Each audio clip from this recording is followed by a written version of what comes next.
Corona महामारी ने पहले ही लोगों के जीवन में उथल-पुथल मचा रखी है।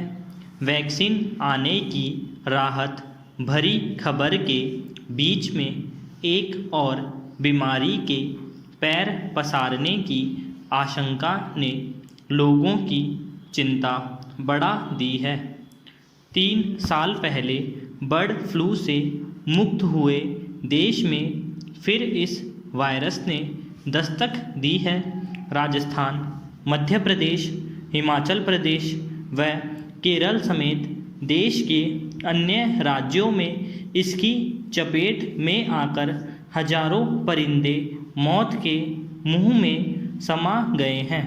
पैरा जो तस्वीर देश भर से आ रही है उससे साफ लगता है कि समय रहते न चेते तो न सिर्फ एक बड़ी पक्षी त्रासदी का खतरा पैदा हो जाएगा, बल्कि कोरोना के खतरे से बाहर आने की उम्मीद पाले इंसान की सेहत के लिए खतरे की घंटी बजते भी देर नहीं लगेगी।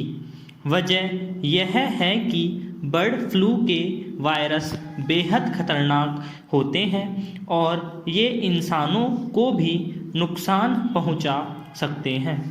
हालांकि इसके संक्रमण का प्रारंभिक अवस्था में पता चलने पर आसानी से उपचार संभव है, फिर भी एहतियातन मरे हुए और संक्रमित पक्षियों से दूर रहना आवश्यक है।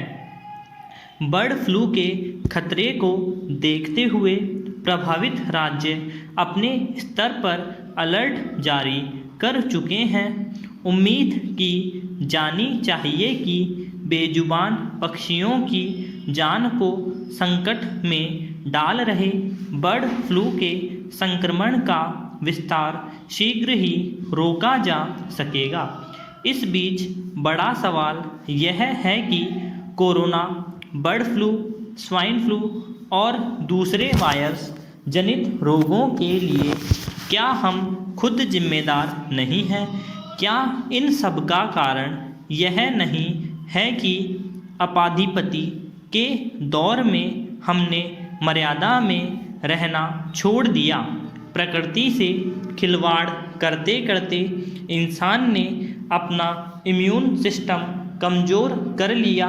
कोरोना ने सबको बड़ा सबक सिखाया है।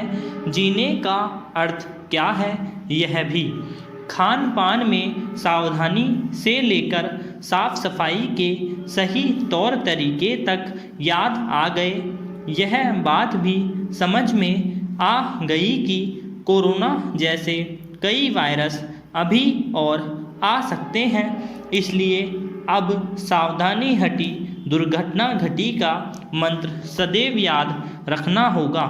पैरा बर्ड फ्लू की फिर दस्तक हुई है और यह भी समझना होगा कि इंसानी फितरत नहीं सुधरी तो अंजाम क्या हो सकता है। एक सवाल यह भी है कि क्या पंछियों को जीने का अधिकार नहीं है? पंछी ही नहीं बल्कि सृष्टि में मौजूद हर जीव को जीने का हक है। महज संक्रमण के डर से पक्षियों को सजाए मौत क्यों दी जाए? ज़रूरत संक्रमण के विस्तार को रोकने के लिए ठोस कदम उठाने की है। कोरोना के साथ ही बर्ड फ्लू के खतरे से सावचेत रहना जरूरी है ताकि शुरुआत में ही संक्रमण को रोका जा सके। बीमारी बढ़ने से पहले ही इलाज पर ध्यान देना समझदारी का लक्षण होता है।